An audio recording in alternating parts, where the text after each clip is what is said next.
News hour morning ಎಡಿಷನ್ಗೆ ಮತ್ತೆ ಸ್ವಾಗತ. ಇವತ್ತಿನಿಂದ ನರೇಂದ್ರ ಮೋದಿ 3.0 ಶುರು. ನೆಹರು ಬಳಿಕ ಮೂರನೇ ಬಾರಿಗೆ ಪ್ರಧಾನಿಯಾದ ಮೊದಲ ನಾಯಕ.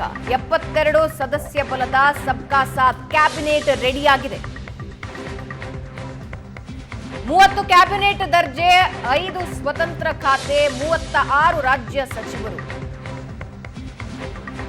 24 ರಾಜ್ಯಗಳ 72 ಸಂಸದರಿಗೆ ಸಚಿವ ಸ್ಥಾನ ಭಾಗ್ಯ.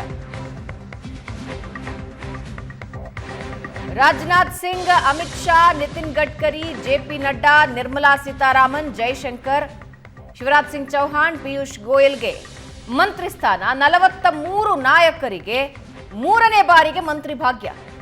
ಮೋದಿ ಕ್ಯಾಬಿನೆಟ್ನಲ್ಲಿ 24 ರಾಜ್ಯಗಳಿಗೆ ಸಚಿವ ಸ್ಥಾನ. ಒಬಿಸಿ 27, ಎಸ್ಸಿ 10, ಎಸ್ಟಿ 5, ಅಲ್ಪಸಂಖ್ಯಾತ 5 ಮಂದಿಗೆ ಅವಕಾಶ.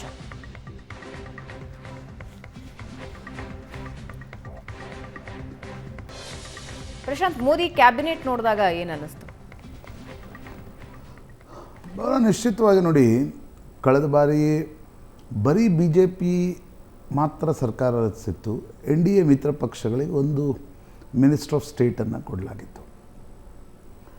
ಈ ಬಾರಿ ಒಂದು ಬಹುತೇಕ ಸಮುದಾಯಗಳು, ಕಳೆದ ಬಾರಿ ಏನು OBC ರಿಪ್ರೆಸೆಂಟೇಷನ್ ಇತ್ತು ಅದನ್ನು ಕಂಟಿನ್ಯೂ ಮಾಡಲಾಗಿದೆ. SC ಸಮುದಾಯಕ್ಕೆ 10 ಮಂತ್ರಿ ಸ್ಥಾನವನ್ನು ಕೊಡಲಾಗಿದೆ. 5 ಮೈನಾರಿಟಿಗಳಿದ್ದಾರೆ. ಅದೇ ನಾನು ಚೆಕ್ ಮಾಡ್ತಾಯಿದ್ದೆ ಯಾರು ಮೈನಾರಿಟಿಗಳು ಅಂತ.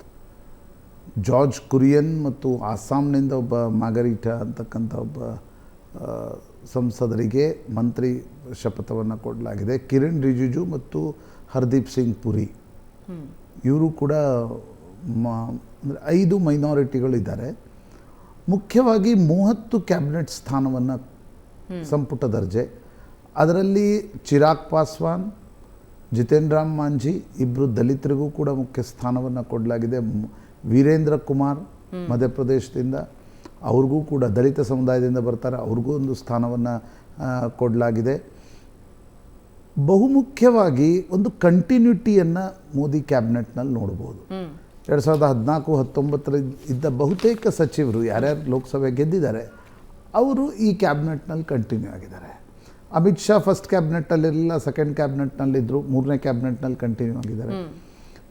ನಿತಿನ್ ಗಡ್ಕರಿ ಕಂಟಿನ್ಯೂ ಆಗೋದರ ಬಗ್ಗೆ ಕೆಲವರಿಗೆ ಸಂದೇಹಗಳಿದ್ವು. ಯಾಕಂದರೆ ಭೂ ಸಾರಿಗೆ ಇಲಾಖೆಯಲ್ಲಿ ಒಂದು ಎಕ್ಸಲೆಂಟ್ ಪರ್ಫಾರ್ಮೆನ್ಸನ್ನು ನಿತಿನ್ ಗಡ್ಕರಿ 10 ವರ್ಷಗಳಲ್ಲಿ ತೋರಿಸಿದ್ದಾರೆ. ಬಹುತೇಕ ಅವರು ಕೂಡ ಅದೇ ಖಾತೆಯಲ್ಲಿ ಕಂಟಿನ್ಯೂ ಆಗ್ತಕ್ಕಂಥ ಸಾಧ್ಯತೆಗಳಿವೆ. ಜೊತೆಗೆ ಪಿಯೂಷ್ ಗೋಯಲ್ ರಾಜ್ಯಸಭೆಯಲ್ಲಿದ್ದರು, ಈಗ ಲೋಕಸಭೆಗೆ ಬಂದು ಚುನಾವಣೆಯನ್ನು ಗೆದ್ದಿದ್ದಾರೆ ಮುಂಬೈಯಿಂದ, ಅವರನ್ನು ಕೂಡ ಕಂಟಿನ್ಯೂ ಮಾಡಲಾಗಿದೆ. ಪ್ರಹ್ಲಾದ್ ಜೋಶಿ ಕಳೆದ ಬಾರಿಯ ಕ್ಯಾಬಿನೆಟ್ನಲ್ಲಿದ್ದರು. ಜೊತೆಗೆ ಮಿತ್ರ ಪಕ್ಷಗಳಿಂದ ನೋಡಿದಾಗ ಕುಮಾರಸ್ವಾಮಿ ಎಲ್ಲಿಂದ ಎಲ್ಲಿಗೆ ಬಂದರು ನೋಡಿ. 1 ವರ್ಷದ ಹಿಂದೆ ಸೋಲಿನ ಒಂದು ಸರಣಿ ಸೋಲುಗಳನ್ನು ಎದುರಿಸಿದ್ರು. ಈಗ ಕೇಂದ್ರದ ಕ್ಯಾಬಿನೆಟ್ನ ಭಾಗವಾಗಿದ್ದಾರೆ.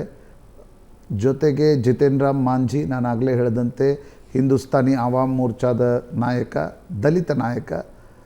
ನಂತರ ಚಿರಾಗ್ ಪಾಸ್ವಾನ್, ಬಿಹಾರದ ಇನ್ನೊಬ್ಬ ದಲಿತ ನಾಯಕ, ಅವರನ್ನು ಕೂಡ ಕ್ಯಾಬಿನೆಟ್ನೇ ತೆಗೆದುಕೊಳ್ಳಲಾಗಿದೆ. ಇನ್ನೊಂದು ಹೊಸ ಕ್ಯಾಬಿನೆಟ್ ಎಂಟ್ರಿ ಅಂದರೆ ಶಿವರಾಜ್ ಸಿಂಗ್ ಚೌಹಾಣ್ ಮಧ್ಯಪ್ರದೇಶದಲ್ಲಿ ಗೆಲುವು ತಂದು ಕೊಟ್ಟ ನಂತರವೂ ಕೂಡ ಅವರನ್ನು ಬದಿಗೆ ಸರಿಸಲಾಗಿತ್ತು. ಈಗ ಅವರನ್ನು ಕೇಂದ್ರದ ಕ್ಯಾಬಿನೆಟ್ಗೆ ತೆಗೆದುಕೊಳ್ಳಲಾಗಿದೆ. ಒಬ್ಬ ಪರಿಶ್ರಮಿ ರಾಜಕೀಯ ನಾಯಕ ಮತ್ತು ಎಲ್ಲರ ಜೊತೆ ಹೊಂದಿಕೊಂಡು ಹೋಗುವ ನಾಯಕ. ಆ ಕಾರಣದಿಂದ ಶಿವರಾಜ್ ಸಿಂಗ್ ಚೌಹಾಣ್ NDA ಕ್ಯಾಬಿನೆಟ್ನಲ್ಲಿ ಇರ್ತಕ್ಕಂಥದ್ದು ಬಹಳ ಮಹತ್ವಪೂರ್ಣ ಸಂಗತಿ. ಜೆ ಪಿ ನಡ್ಡಾ ರಾಷ್ಟ್ರೀಯ ಅಧ್ಯಕ್ಷ ಸ್ಥಾನಕ್ಕೆ ರಾಜೀನಾಮೆ ಕೊಟ್ಟು ಮತ್ತೆ ಕ್ಯಾಬಿನೆಟ್ಗೆ ಮರಳಿದ್ದಾರೆ. ಮೋದಿ 1.2ದಲ್ಲಿದ್ದರು, ಆರೋಗ್ಯ ಸಚಿವರಾಗಿದ್ದರು, ಈಗ ವಾಪಸ್ ಮರಳಿದ್ದಾರೆ. ಒಟ್ಟು ಲೆಕ್ಕ ನೋಡಿದರೆ 72 ಸಚಿವರಲ್ಲಿ 30 ಕ್ಯಾಬಿನೆಟ್ ದರ್ಜೆಯ ಸಚಿವರು, ಮೊದಲು 29 ಇದ್ದರು, ಒಂದು ಸ್ಥಾನವನ್ನು ಏರಿಸಲಾಗಿದೆ. 5 ಸ್ವತಂತ್ರ ಪ್ರಭಾರದ ಖಾತೆ ಸಚಿವರು, minister of state with independent charge, 36 minister of state. ಈ ಪಟ್ಟಿಯಲ್ಲಿ 43ಕ್ಕಿಂತ ಹೆಚ್ಚು ಅಂದರೆ 3ಕ್ಕಿಂತ ಹೆಚ್ಚು ಬಾರಿ ಸಚಿವರಾದವರಿದ್ದಾರೆ. Then you can call it as a experienced cabinet also. 24 ರಾಜ್ಯಗಳಿಗೆ ಸಚಿವ ಸ್ಥಾನವನ್ನು ಈ ಒಂದು ಮೋದಿ ಕ್ಯಾಬಿನೆಟ್ನಲ್ಲಿ ಕೊಡಲಾಗಿದೆ. 6 ಮಾಜಿ ಮುಖ್ಯಮಂತ್ರಿಗಳಿದ್ದಾರೆ, former chief ministers. Manohar Lal Khattar ಕ್ಯಾಬಿನೆಟ್ಗೆ ಬಂದಿದ್ದಾರೆ. ಹರಿಯಾಣದಲ್ಲಿ ರಾಜೀನಾಮೆ ಕೊಟ್ಟು ಕರ್ನಾಲ್ದಿಂದ ಸ್ಪರ್ಧಿಸಿ ಕೇಂದ್ರ ಸಚಿವರಾಗಿದ್ದಾರೆ, ಕ್ಯಾಬಿನೆಟ್ ದರ್ಜೆ.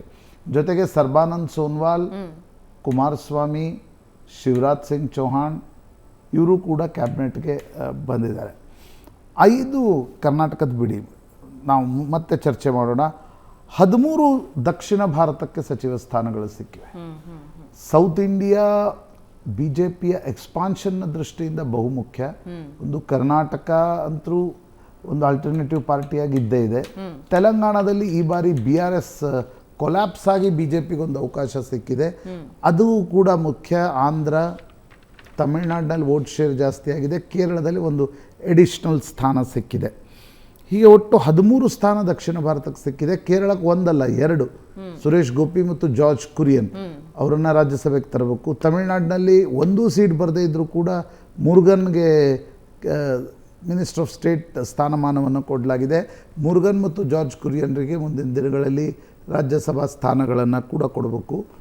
ಒಡಿಸ್ಸಾದಿಂದ 2 ಕ್ಯಾಬಿನೆಟ್ ಬಂದಿದ್ದಾರೆ, ಧರ್ಮೇಂದ್ರ ಪ್ರಧಾನ್ ಮತ್ತು ಜುವೆಲ್ ಓರಾಮ್. ಗುಜರಾತ್ನಿಂದ ಮನ್ಸುಖ್ ಮಾಂಡವ್ಯ, ನರೇಂದ್ರ ಮೋದಿಯವರ ಅತ್ಯಂತ ಪ್ರೀತಿ ಪಾತ್ರ ಸಚಿವ ಅಂತ ಅವರನ್ನು ಕರೆಯಲಾಗತ್ತೆ. ಮನ್ಸುಖ್ ಮಾಂಡವ್ಯ ವಾಪಸ್ ಕ್ಯಾಬಿನೆಟ್ಗೆ ಬಂದಿದ್ದಾರೆ. ಗುಜರಾತ್ನಿಂದ ಇನ್ನೊಂದು ಸರ್ಪ್ರೈಸ್ ಎಂಟ್ರಿ ಆಗಿರೋದು CR ಪಾಟೀಲ್. CR ಪಾಟೀಲ್ ಗುಜರಾತ್ನ BJP ಅಧ್ಯಕ್ಷ. ನವಸಾರಿಯಲ್ಲಿ ಮತ್ತೆ 7.5 ಲಕ್ಷ ಮತಗಳ ಅಂತರದಿಂದ, ಕಳೆದ ಬಾರಿ ಕೂಡ ಹೈಯೆಸ್ಟ್ ಮಾರ್ಜಿನ್ ಅವ್ರದ್ದೇ ಇತ್ತು.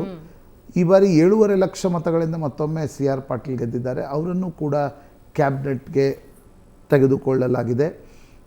ರಾಜಸ್ಥಾನದಿಂದ ಕೂಡ ಅರ್ಜುನ್ ರಾಮ್ ಮೇಘವಾಲ್, ಚೌಧರಿ, PP ಚೌಧರಿ ಇವರೆಲ್ಲರೂ ಕಳೆದ ಬಾರಿ ಕ್ಯಾಬಿನೆಟ್ನಲ್ಲಿದ್ದರು, ಈ ಬಾರಿ ಮತ್ತೆ ಕ್ಯಾಬಿನೆಟ್ಟಿಗೆ ಬಂದಿದ್ದಾರೆ. ದಿಲ್ಲಿಯಲ್ಲಿ ಮನೋಜ್ ತಿವಾರಿಗೆ ಭಾಳ ಆಸೆಗಳಿದ್ವು, ಆದರೆ ಮನೋಜ್ ತಿವಾರಿ ಕ್ಯಾಬಿನೆಟ್ ಕೊಟ್ಟಿಲ್ಲ. MOS ಅನ್ನು ಕಮಲ್ಜೀತ್ ಕೌರ್ರಿಗೆ ಕೊಡಲಾಗಿದೆ. ರಣವೀರ್ ಸಿಂಗ್ ಬಿಟ್ಟು ಕಾಂಗ್ರೆಸ್ನಿಂದ ಈಗಷ್ಟೇ BJPಗೆ ಸೇರಿದರು, ಅವರನ್ನು ಕೂಡ ಕ್ಯಾಬಿನೆಟ್ಗೆ ತೆಗೆದುಕೊಳ್ಳಲಾಗಿದೆ. ಜ್ಯೋತಿರಾದಿತ್ಯ ಸಿಂಧಿಯಾ ಕಂಟಿನ್ಯೂ ಆಗಿದ್ದಾರೆ. ಮಹಾರಾಷ್ಟ್ರದಲ್ಲಿ ನೋಡಿದಾಗ ಮಹಾರಾಷ್ಟ್ರದಲ್ಲಿ ಕೂಡ ಅತಿ ಹೆಚ್ಚು ಕ್ಯಾಬಿನೆಟ್ ಅಂದರೆ ಕ್ಯಾಬಿನೆಟ್ಗೆ ಹೊಸ ಮುಖಗಳನ್ನು ತೆಗೆದುಕೊಳ್ಳಲಾಗಿದೆ. ರಕ್ಷಾ ಖಡ್ಸೆ, ಏಕನಾಥ್ ಖಡ್ಸೆ ಪುತ್ರಿ. ನಂತರ ಪುಣೆಯಿಂದ ಫಸ್ಟ್ ಟೈಮ್ ಸಂಸದನಿಗೆ ಮೇಯರ್ ಆಗಿದ್ದರು, ಕಾರ್ಪೊರೇಟರ್ ಆಗಿದ್ದರು 4 ಬಾರಿ. ಈ ಬಾರಿ ಅವರಿಗೆ MP ಸೀಟ್ ಕೊಡಲಾಗಿತ್ತು, ಗೆದ್ದು ಬಂದಿದ್ದಾರೆ. ಅವ್ರಿಗೂ ಕೂಡ ಕ್ಯಾಬಿನೆಟ್ ಅಂದರೆ ಮುಂದೆ ಮಹಾರಾಷ್ಟ್ರ, ಹರಿಯಾಣ ಮತ್ತು ಜಾರ್ಖಂಡ್ನ ಚುನಾವಣೆಗಳು ವರ್ಷಾಂತದಲ್ಲಿವೆ. ಆ ಕಾರಣದಿಂದ ಆ ಸ್ಟೇಟ್ಗಳಿಗೂ ಕೂಡ ಅತಿ ಹೆಚ್ಚು ಫೋಕಸನ್ನು ಮಾಡಲಾಗಿದೆ. ಜಾತಿಯ ದೃಷ್ಟಿಯಿಂದ ಬಹುತೇಕ ಸಮುದಾಯಗಳಿಗೆ ಕ್ಯಾಬಿನೆಟ್ನಲ್ಲಿ ಸ್ಥಾನಮಾನ ಕೊಡ್ತಕ್ಕಂಥ ಪ್ರಯತ್ನವನ್ನು ನರೇಂದ್ರ ಮೋದಿ ಮಾಡಿದ್ದಾರೆ. ಈಗ ರಾಮನಾಯ್ಡು ವಯಸ್ಸು ಚಿಕ್ಕದು, ಯರಂ ನಾಯ್ಡು ಪುತ್ರ, ಅವರಿಗೆ ಕ್ಯಾಬಿನೆಟ್ ದರ್ಜೆಯ ಹುದ್ದೆಯನ್ನು ಕೊಡಲಾಗಿದೆ. ಪೆಮ್ಮಸಾನಿ ಅವರಿಗೆ MOS ಅನ್ನು ಕೊಡಲಾಗಿದೆ. ಅಂದರೆ ಮಿತ್ರ ಪಕ್ಷಗಳಿಗೆ ಯಾರು 10ಕ್ಕಿಂತ ಜಾಸ್ತಿ ಸ್ಥಾನ ಇದ್ದಾರೆ ಅವ್ರಿಗೆ 1 ಕ್ಯಾಬಿನೆಟ್, 1 MOS. JDSಗೆ ಮಾತ್ರ 1 ಕ್ಯಾಬಿನೆಟ್ ಕೊಡಲಾಗಿದೆ. ಬಿಕಾಸ್ ಕುಮಾರಸ್ವಾಮಿ 2 ಬಾರಿ ಮುಖ್ಯಮಂತ್ರಿ ಆಗಿದ್ದವರು, ಮಿನಿಸ್ಟರ್ ಆಫ್ ಸ್ಟೇಟ್ ಕೊಡೋಕ್ಕಾಗಲ್ಲ. 2 ಸ್ಥಾನ ಇದ್ದರೂ ಕೂಡ ಕುಮಾರಸ್ವಾಮಿ ಅವರ ಪಾತ್ರ ಕರ್ನಾಟಕದ ಗೆಲುವಿನಲ್ಲಿ ಜಾಸ್ತಿ ಇದೆ. ಆ ಕಾರಣದಿಂದ ಅವ್ರಿಗೂ ಕೂಡ ಕ್ಯಾಬಿನೆಟ್ ಕೊಡಲಾಗಿದೆ. ಜಿತೇನ್ ರಾಮ್ ಮಾಂಜಿ 1 ಕ್ಯಾಬಿನೆಟ್ಟು, ಚಿರಾಗ್ ಪಾಸ್ವಾನ್ 1 ಕ್ಯಾಬಿನೆಟ್ಟು. JDUದಿಂದ ಲಲನ್ ಸಿಂಗ್ ಕ್ಯಾಬಿನೆಟ್ಟಿಗೆ ಬಂದಿದ್ದಾರೆ, 1 ಕ್ಯಾಬಿನೆಟ್ಟು. ಆಮೇಲೆ ರಾಮೇಶ್ವರ್ ಠಾಕೂರ್ 1 MOS. ಹಾಗೆ 10ಕ್ಕಿಂತ ಜಾಸ್ತಿ ಇರತಕ್ಕಂಥವ್ರು TDP ಮತ್ತು JDU, ಅವ್ರಿಗೆ 1 ಕ್ಯಾಬಿನೆಟ್, 1 MOS ಕೊಡಲಾಗಿದೆ. ಉಳಿದಂತೆ ಸಣ್ಣ ಪಕ್ಷಗಳಿಗೆ ಕೆಲವರಿಗೆ 1 ಕ್ಯಾಬಿನೆಟಿಗೆ. ನನಗನ್ಸುತ್ತೆ ಚಿರಾಗ್ ಪಾಸ್ವಾನ್ ಮತ್ತು ಜಿತೇನ್ ರಾಮ್ ಮಾಂಜಿ, ದಲಿತ ಸಮುದಾಯದ ಮತಗಳು ಉತ್ತರ ಭಾರತದಲ್ಲಿ ಶಿಫ್ಟ್ ಆಗ್ತಾ ಇವೆ.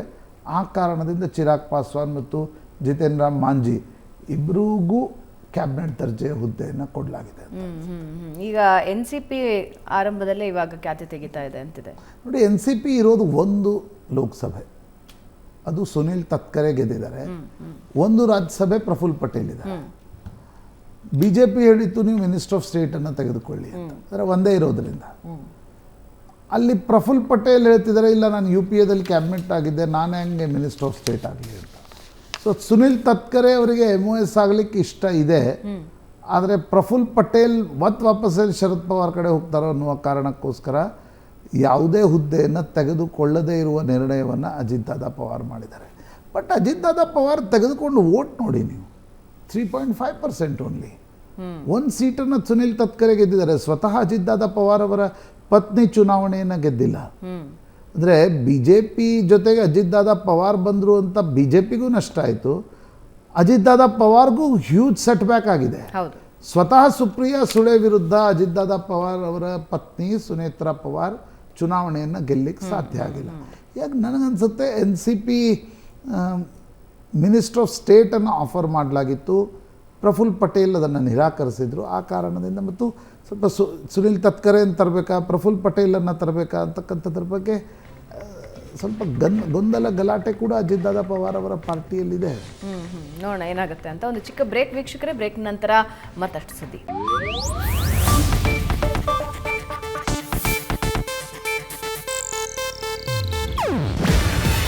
ಇದು ಏಷ್ಯಾನೆಟ್ ನ್ಯೂಸ್ ನೆಟ್ವರ್ಕ್ ಪ್ರಸ್ತುತಿ. ನೀವು ನೋಡ್ತಿದ್ದೀರಾ ಏಷ್ಯಾನೆಟ್ ಸುವರ್ಣ ನ್ಯೂಸ್.